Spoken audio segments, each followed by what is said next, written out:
Eliezer toko revesaka yo kaka partout okolandaka peuple congolais. Partout ozoko bebisa biso toko revesaka yo kaka. Ba tata ba mama ba congolais ba congolaise bo landanga na bokebi. Botala Eliezer. Bisika nyonso oyo ba manifestation ezali Eliezer ba jour oyo azoko zanga te. Est-ce que ba Eliezer poste na ye nini na kati ya diaspora oyo ya libanda? Eliezer osalaka wapi na gouvernement oyo eza ya Congo oyo leta moyini? Est-ce que na rasu poupe to monaka yo na poste mokote? Mais ndenge nini kaka ozoko bima on dirait okomi kosala diplomatie ya mboka wana? Eliezer si to yeba yo deja ozalaka mutu ya aner, oza mutu ya leta moyini, ozoko sale la gouvernement en place. Yango bozo mona batata ba mama Eliezer bisika tu ba manifestation ezali Eliezer ayaka po ayako zwa ba information. Eliezer aza mutu oyo ya siya ya gouvernement ya Kanambe oyo ezoko boma peuple congolais kuna na kati ya Kinshasa. Bandeko Eliezer nini azoko sala? Ye aza nani? En tant que qui? Oyo azoko bima auti Kinshasa, aye France, ake Belgique, ake Suède. Po asala nini? Est-ce que Eliezer nini akosala na mboka wana? Est-ce que Eliezer aza nani? Oyo bino bozozwa Eliezer on dirait un demi-dieu. Eliezer na conférence de presse nini akoloba ba conférence de presse ezanga tina, ezanga nguya. Eliezer auta wapi?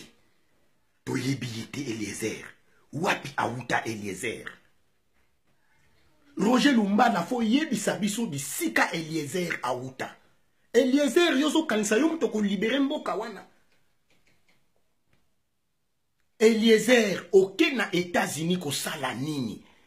Bana États-Unis to félicité bino na ba courage mais likambo oyo toye ko tikela bino bokanga Eliezer bo betaye po Eliezer aza infiltré. Si a infiltré bino yango bozo mona ba problème na bino ya ba bis ndenge bozo ko sala ba programme ya ba bis ezo simbate oyo bozo ko lobela ke bazo futa par heure $700 Eliezer aza na kati yende mutu aza informateur direct ya leta moyini oyo eza na Kinshasa.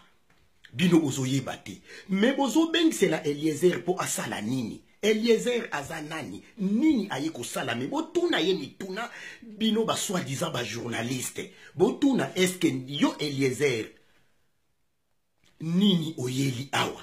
Programme na yo oyeli awa nini? Ba bengisi yo te. Conférence de presse oyo oyeli awa na États-Unis etali pe bino te. Nini akoloba? Ye Eliezer akobongisa nini na Congo? Bandeko Congo wana si esala 57 dialogues, 54 villes mortes, esala elokote. Eliezer azala kutute. Ba Eliezer ba kuti Kinshasa si esalema. Gouvernement kayaka nambe ba kuti Kinshasa si esalema. Nini bango basali? Kuna. Ba tata ba mama ba Eliezer mutute ya koyambaka. Mutute ya koyambaka. Yango bozo mona ke mboka wana ekotika la kobonga te. Eliezer soi-disant journaliste yako soki ya to suki wapi soki to zalaka wapi mais azalaka journaliste te. Eliezer aza informateur ya makambo nyonso ya diaspora ya libanda po atikaka epai ya aner. Botala na États-Unis ndenge aye kobebisa. Era yo kikaka problème ya Nations Unies, Eliezer alongwe Kinshasa ake États-Unis. Est-ce que aza invité? Nani mutu ako invité ye? Asala kape na gouvernement oyo ya leta moyinité. Mais azoko bima tout à fait aza diplomate ya gouvernement en place. Tout à fait azoki ndeko bongisa makambo ya Congo. Mais Eliezer azampuku. Wapi to yebeliye? To yebite wapi awuta? Yango tozoko senga epai ya Roger Lumbala. Foko répéter yango oyebisa biso soki wapi ozwila ye. Eliezer aza pion, aza poison munene na kati ya diaspora. Yango bandeko, tozoko yebisaka bino met fois. Botala herba uti Kinshasa baye awa. Eliezer wana. Herba yaki, basali pendant 5 jours bazo bimate, herba bini, bafingi, bakeyi. Après, Bruno Tshibala. Oyo bazoko sala na l'État moyini. Oyo ezoko boma peuple congolais aye. Et ba soi-disant ba combattant, bango nde ba combattant, biso tozaka su ba combattant te, ne ba résistant. Bango ba keko yamba ye. Mais Eliezer nanu mutu ayaki ko bongisa nzela, mutu ayaki ko peser ba esprit, mutu ayaki ko diaboliser tous les diasporas ba oyo bazalaki na bango. Allez, Bruno Tshibala aye, bandeko. Yango akesala na New York, na États-Unis. Yango tozo belela.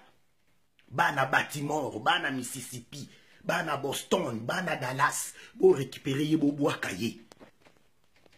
Batata ba mama, na bachi lombo wana, na ba Moïse Katumbe, bango nyonso bako salaka eloko te. Yango tozo ko senga epai ya bankulu. Donc, bankulu oya biso ya Congo oyo asala basala Congo balamuka ba récupérer Kanambe ba changer bale kaka kuna na Nations Unies bazwaye pour Kanambe azalaka sous président ya mboka wana te depuis le 19 décembre 2016 mututu ayebi yango azalaka sous na légitimité mokote na mboka wana. Ba institution nyonso to yebi yango ezalaka déjà par terre depuis le 19. Yango tozoko senga epa ya bangulu ba récupérer Kanambe ba changer kaka bale kaka lelo kaka le 23 septembre. Voilà. Yango toyeko tika message oyo to féliciter diaspora ya États-Unis. Même beka kabosali boyambaki infiltré wana. Boyambaki poison. Oyo abengami soki Eliezer. Oyo azana chaîne. Oyo bazoko benga soki tozalaka wapi. Soki wapi to uta. Voilà. Donc yango batata ba mama Eliezer aza poison munene na kati ya diaspora. Yango biso to yebisaki ye surtout pona biso ba Congo to yebisaki ye. Yambala oyo Eliezer soki kaka asindi susu. Problème ya mfumu. Mwanda nsemi. Biso antuka ya mbalo tokozwaye. Ti akoyaka awa akokuta biso na nzela na ye bisika tu akolekela. Eliezer wana. Donc, diaspora ya États-Unis boza infiltré moko ya kosakana te. Mutu boyambi aza poison munene Eliezer. Yende mutu azo longwa na Congo po aya ko empoisonner diaspora ya awa. Yende mutu azo zwa maloba po akumba yango kuna. Ye Eliezer. Oyo ba Congolais bazomona lokola un petit dieu, un demi-dieu. Eliezer nini akosala na mboka wana. Conférence de presse ya Eliezer nini akoloba, nini akobongisa ye Eliezer wana. Batata ba mama message yango yo kaka toyeko tika biso tout oza ini makambo ba passeport tout déjà est commis normal bangulu si ba telemeli yango. Donc toza ensemble tozoko landela makambo ya Nations Unies. Donc bangulu si to sengi pa ba mort nyonso oyo Kanambe abomi ba kangaye kuna na Nations Unies. Mais Eliezer azali poison ya diaspora congolais. Eliezer ko bimaka susu ko yaka susu na diaspora congolais te. Salelaka l'État moyini kuna ozali. Biso toko continue ko landela yo ti toko kanga yo Eliezer. Donc oza mutu ya gouvernement ya en place ya Kanambe kuna na Kinshasa. Yo Eliezer to yebi yo olongwe na yo Kinshasa ok Nations Unies. On dirait aux autres invitation, on dirait ce qui m'a cambouni ou que de kolobela, ou que no kakabo yenzo kozano kolabo, ou que ko infiltré, batu oyo babongisaki ba manifestation na bango très très bien. Donc oza Poisson Eliezer ensemble